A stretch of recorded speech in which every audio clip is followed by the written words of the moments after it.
Welcome back to Unsportsmanlike Conduct here on KLA HD2 on the 16.1 FM dial. It is now our pleasure to be joined here by the St. Ambrose football coach, head football coach, going into year 13, Mike Magistrelli. Coach, thank you so much for being here with us today. Oh, you bet. Excited to visit. So, boy, hard to believe that the season is coming right around the corner here. Training camp going to be starting up here in just a few weeks. Feels like last season just ended not too long ago. How's it feel now to be getting back into that football mentality now? Well, it's certainly exciting, as summer wraps up and your mind really shifts towards, getting back on the field, getting everything ready for the players to return and get into fall camp, kind of the two-a-day schedule routine that you get into. It's certainly a very, very exciting time of the year. Another exciting thing for you have a junior defensive back who's been named to the preseason All-American team. How excited were you to hear that? Yeah, what a great honor. Griff Zajak's an outstanding, obviously football player, but he's even a better team leader and person and player to have in your program. He's a guy that likes to have fun on the football field. He enjoys the camaraderie of the game and those type of things. So to see him get honored like that was a great thing for him, great thing for our program. It just kind of shows that the hard work he's put in is just a young player. Just finished his sophomore year a year ago. To receive that type of honor shows that all that hard work pays off. So you guys were able to get above 500 last season after a couple of 4 and 6 seasons the previous years. How do you keep moving forward in the right direction to produce winning football? Yeah, we got to continue to grind. We're still, I would consider us a young football team still. We were a very young team a year ago, but we gained some valuable experience across the board.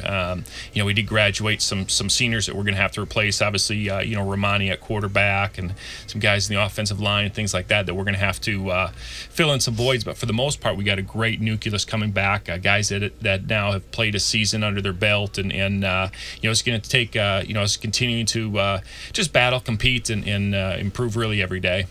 Going into this season, is there going to be a team motto or something that you really hope to get the team to buy into going into this year? Well, our program is built on competition, and we really preach that you got to be willing to compete, and the more we compete, the better you get. And so whether that's within your own position group, whether that's as an entire football team, learning to compete and find ways to be successful when you compete. And to me, that's something not only carries over from football, but carries into life. We talk to our players about, when they graduate from St. Ambrose, they're going to have to go out and compete for a job and those type of things. So the more we can compete, the better we'll be. We're in a unique situation this year in that, due to some outside circumstances, we're left with a 9-game schedule right now as opposed to 10. So, you talk about a motto, our goal is to earn a 10th game this year. And obviously that would mean a playoff appearance for us and that type of thing. So, we're all about competition, but, this year it's trying to get to a 10th game. That's what I was going to talk about. So as of right now, you guys are scheduled to have a 9-game season after Lindenwood Bellevue shut down their program, which was very surprising. So is it looking like you may be able to add an opponent in order to get that 10-game schedule, or are you guys riding with the 9-game schedule 100%? Yeah, our hope was to add a 10th game, with just how late everything kind of broke down, and in terms of, Lindenwood kind of in late spring announced they were going to shut down the university after this fall semester, but their intent was to field a football team. So we had every intention of playing this fall. Obviously once you announced that your university's shutting down, I think they had a number of players look to leave, and it got to the point where they didn't have enough players to field a football team this fall. So it came out probably late June that they we're no longer going to field a team. So at that point, we scrambled to try and find a 10th game, and that's pretty tough to do this late in the process. With you're trying to find a team that has the same open date, which for us is kind of mid-year, which makes it really even more tough. So after some searching and those type of things, it's kind of come to the realization we're going to play 9, unless something, unless a miracle happens in the next couple of weeks. But I don't see that happening. So, we've kind of gotten to the point where, at least as a coaching staff, we've wrapped our mind around playing 9 games, which does give you a second bye during the season, essentially. So, the week that we would have played Lindenwood Belleville kind of mid-year now turns into a bye, and then we have our traditional bye a couple weeks later. So, we'll take it and turn it into a positive, and like I said, just kind of carry that mindset that we're going to try and, play to get a 10th game. You said you would take it as a positive. Do you see the second bye week as a benefit to your team, or would you have rather played that 10th game? Well, again, as a competitor, I'd rather play the 10th game.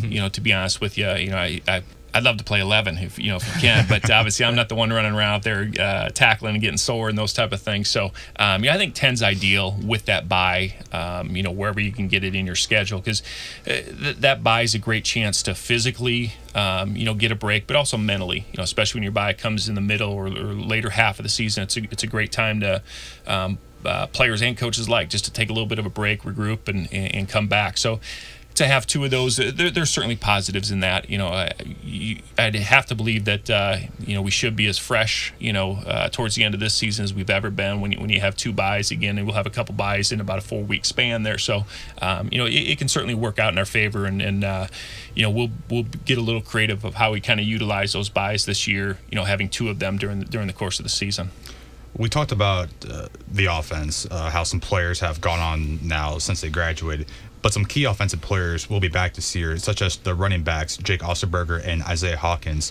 Do you expect them to lead the offense in a big way this coming season? Yeah, they're both very, very talented players. Ostie's a young man. Jake has played a lot of football for us. He really came on kind of late in his freshman year, throughout his sophomore year, and he's a guy that seems like he's been in the program for 5-6 years now, and obviously going into his senior season this year, we expect big things out of Jake. He's a very physical runner. Obviously runs extremely hard, versatile, understands the system, blitz pickups, all those type of things, and so certainly expect a lot of big things out of Jake. Similar thing with Isaiah. He's a guy that's getting to the point where he's no longer young in our program. He's going to be a junior, and we'll look to utilize Isaiah in some different roles. Isaiah's a little bit more of the kind of big play threat, to where we'll look to utilize him even as a slot receiver, find different ways to get the ball in his hands, whether that's obviously throwing it, whether that's handing it to him, or throwing bubbles, screens, those type of things. So I expect both those guys to have big years, and certainly rely heavy on both of those guys. Brad brought up some key players on the offense. Where this season are you looking to hope to improve offensively? Well, improvement is one aspect, but obviously anytime you graduate a senior quarterback, a guy that's played 2 years for you, I think everything for us offensively is going to start with the quarterback position, and right now we got two guys that really competed for that throughout spring, and that'll carry over into fall camp here, and that's Dino Borelli, who'll be a junior. Dino's obviously been in our program for a couple of years.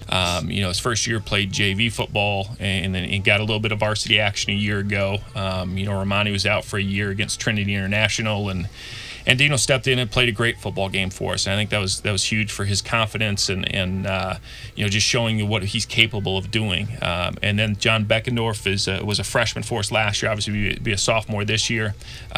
He's got all the abilities. He can throw it. He can run. He's a big physical kid. He's built like a linebacker. So those two guys will compete. And like I said, they did a great job throughout spring. It's a really tight competition, where again that carries over in here in the fall camp. We'll hopefully settle on one, that type of deal. But I think everything starts with the quarterback play, and the sooner we can get kind of high level consistent play of that, the better we'll be offensively.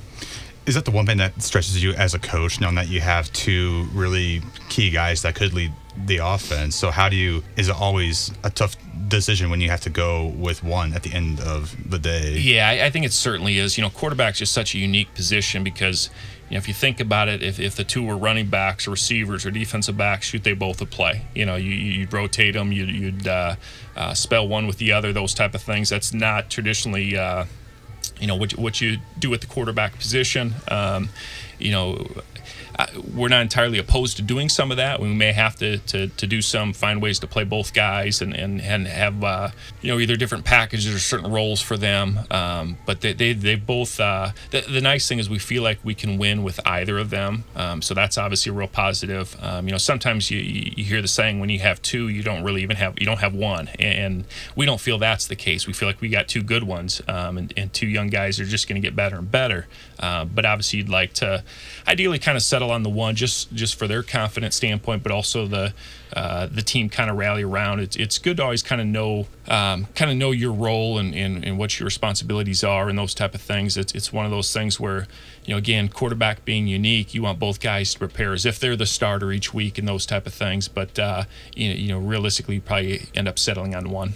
We talked about the offense for a little bit now. We also brought up Griffin a little bit. Where do you hope to improve as a defense this season? Yeah, a little bit third downs. That's an area on both sides of the ball, offensively and defensively, we feel like we need to improve on. Defensively, I thought we did a really good job, particularly on first and second down. Sometimes in the third and shorts, we did a good, pretty good job on. Sometimes the third down, medium, third down, long situations where you think that, hey, this is an opportunity to get a stop, force them to punt, those type of things where, hey, at times we're giving up conversions in some of those longer yardage situations, which certainly can be frustrating and those type of things to a defense. So when you talk about third down defense, it encompasses a lot of things. Obviously, doing a better job in the back end in terms of some coverage things, but you also have to, get a pass rush, whether that's with the front four or blitzing a guy, those type of things. So, to me, it's really third down. I see you've had some changes to your coaching staff going into 2019. The one I'm curious about is Eric Watts. He was a defensive backs coach here for 3 years at SAU, and now he's coaching at Robert Morris. How does it feel knowing you'll be seeing him on the other side when you square off against him in the last game of the season in November? Yeah, that'll certainly be interesting. Eric Watts was a graduate assistant for us, like you mentioned, coached DBs for 3 years. Did a phenomenal job. He's done as well as any GA we've ever had come through here, and that's a great compliment to Eric, his work ethic. He really really knew that this is what he wanted to do as a profession, and so obviously when you finish your graduate assistant internship, you start looking at trying to find other full-time job, those type of things. Obviously, and I always tell young guys that's usually the toughest job to find, is that first full-time job, because everybody's looking for somebody with full-time experience. And the neat thing with our graduate assistant programs is he's basically done all the same things a full-time coach would do, just in a GA role. So made some calls on his behalf, tried to get him to wind up in a good situation. Certainly did that at Robert Morris, and it'll be interesting to square off a little bit. You don't know. Every program's got their own way of doing things, their own secret, so to speak, and so I kind of gave him a little bit of a talk before he left that he can't take any playbooks or anything like that with him. So it'll be fun. I wish Eric the best, and obviously Robert Morris is a good program. Keeping a balance between grades and athletics is always a challenge at any college you go to.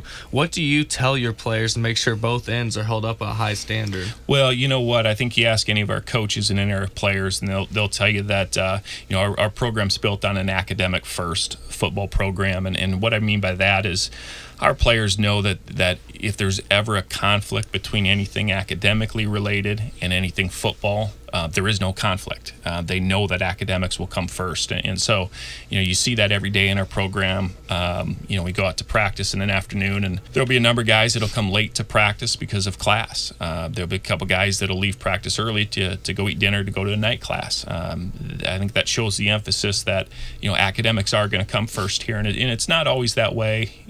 At every college, or certainly, I think it's less and less that approach as you go up into the Division I level and things like that. So, I think we really try and do a good job of keeping things in priority and placing the academic first, and very few of our guys are going to go on and make a career out of the game of football, particularly playing football, at the NFL or arena league level or whatever it might be.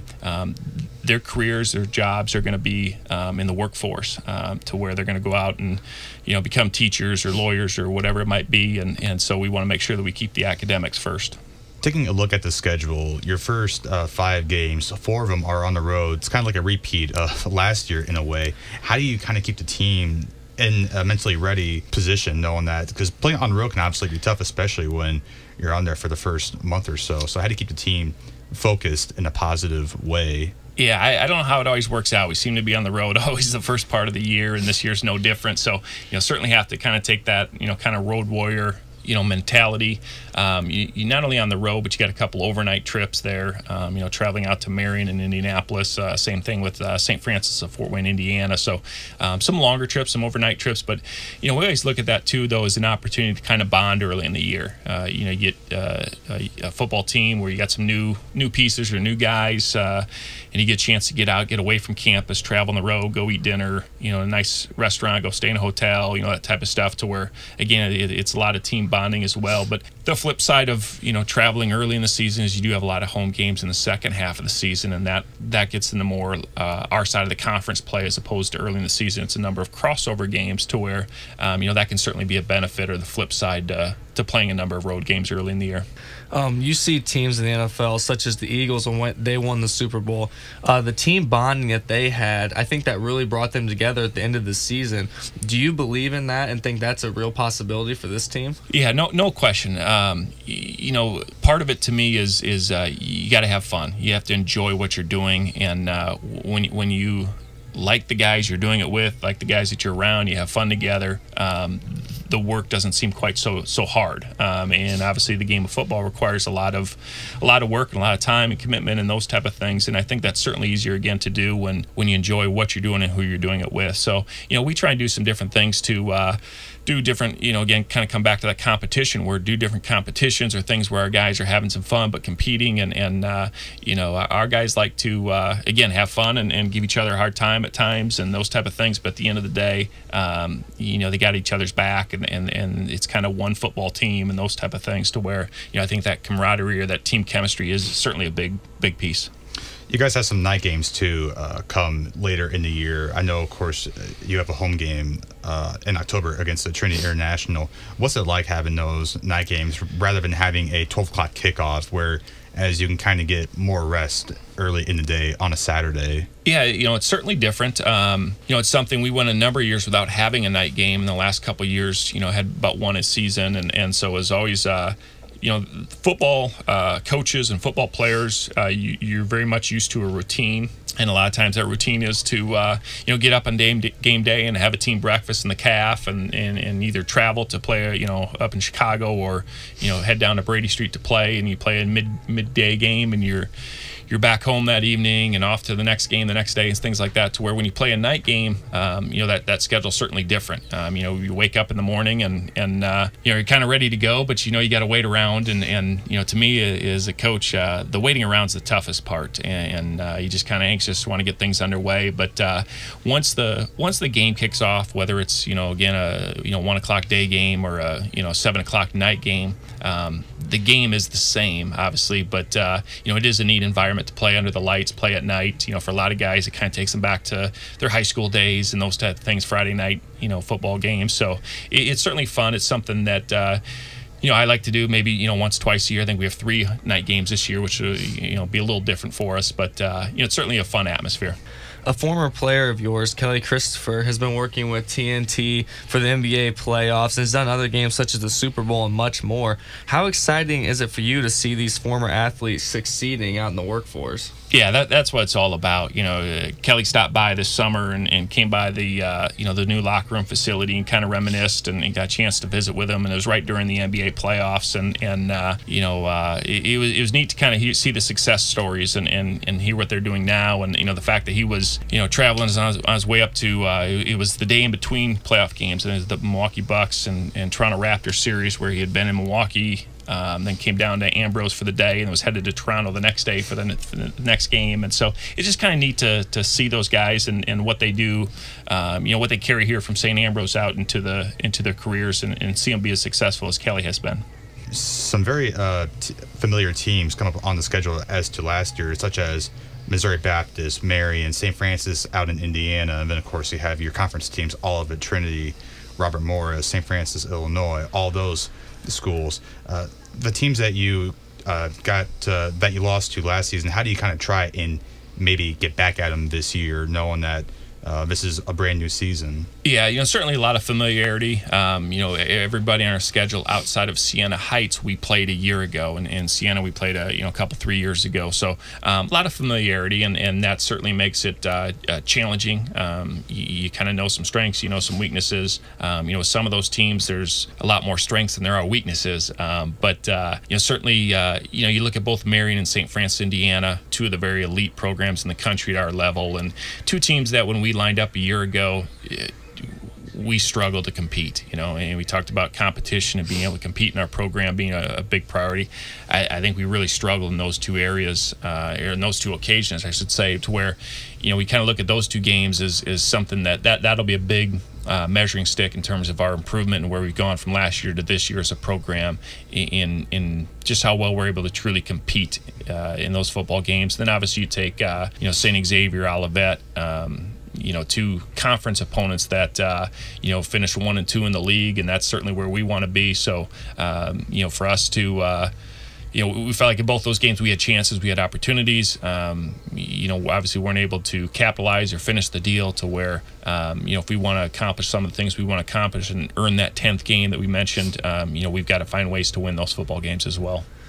You talked about last year and kind of how they standed against you guys. Where do you think that this team stands going into this year against these teams? Well, I tell you what, I think we got as good a chance to win our league, win our conference as anybody in the league. Again, you have to start with St. Xavier, being the defending conference champions, and obviously, did a great job in the playoffs as well, but it starts with them, and like I said, Olivet kind of being second in the pecking order going into the season. But I feel like if we continue to carry over from where we left in spring ball, into fall camp and continue to get better and those type of things like we have throughout spring, I think we'll be in a position where, hey, we can be right there with those two teams, and it comes down to who plays best on that given day, and I think we'll have every opportunity to be in that position to win a conference championship.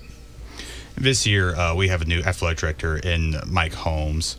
How's it feel now to be working with a new AD, knowing that Ray Shovelin, he's done such a great job here over the past 25 years, but now that you're working with a new one, that being in Mike Holmes, like I just mentioned, how's that been going for you so far, work-wise? Yeah, I tell you what, it's been a neat transition, a smooth transition. Obviously, Mike was hired a number of months ago, but really didn't come onto the job really till July 1. Mm-hmm. So, he's been on the job, about a month here, a little less than a month. But they threw him right in the fire. The day he came on basically was when Lindenwood kind of canceled the season, and so we're scrambling trying to find games, and it was great to see the support that Mike had for not only football but the athletic program, that he was willing to do whatever it took to try and help us land a 10th game and find ways to do that, and for him to do that in his second day on the job, it was a tough way to start, but it's been a smooth transition. It's also great to have Ray around yet too, as a former athletic director. Has obviously done the job for quite some time. Have his office just down the hall as well, so you got two great resources there as well. Speaking of Ray, what impact has he left on the sports program here, being the athletic director for so long? Yeah, I tell you what, that's a tough one to put into words. Ray's a legend here. Ray's done it all to where you look at the number of things he's done over the years here, and the number of roles, whether that be as the basketball coach, athletic director, professor in the business department, the many hats and just the work ethic he brings in everything. It's really, as a young coach coming up, obviously he was the one to give me the opportunity, give me the chance. Certainly owe him a lot, but to watch him as a young coach coming up, you certainly learn a lot, and he always had the mindset that there's no better place to be than St. Ambrose, and that's something I try and carry with me.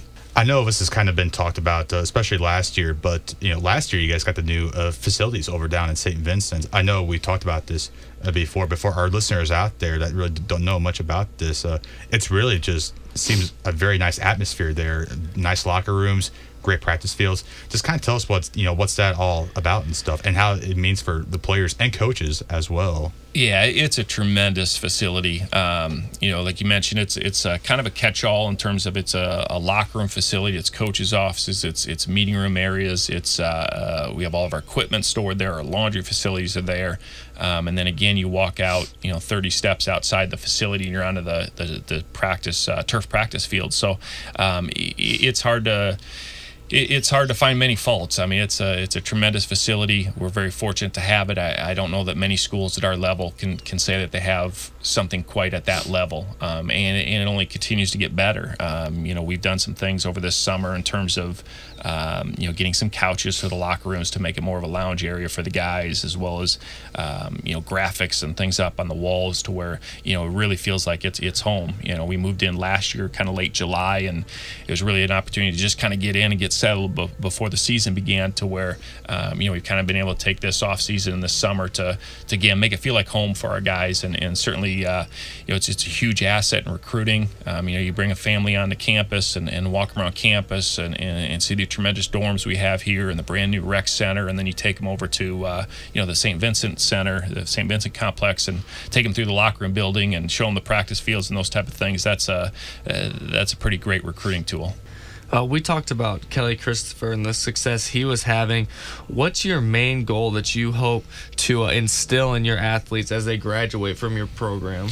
Yeah, hopefully they can carry away some of the lessons that the game of football teaches you. The discipline, we mentioned kind of the competition earlier, but also like the teamwork that's involved. We talk about guys kind of settling into their role, and obviously, whether it be the game of football, guys always want to play more, right? They always want to have the ball thrown their way or be the one in the spotlight. But life doesn't always go that way, and you got to learn to kind of understand your role, your responsibilities. But how do you continue to do that, but all at the same time improving and trying to move up and trying to move on? So hopefully they can carry a lot of the lessons that the game of football teaches, that we try and teach it as a coaching staff, both on and off the field, to our players. Well, Coach Magistrelli, thank you again so much for being here with us today. We really appreciate you taking time out of your day. Yeah, absolutely. It was exciting to be here. All righty. Thank you so much once again.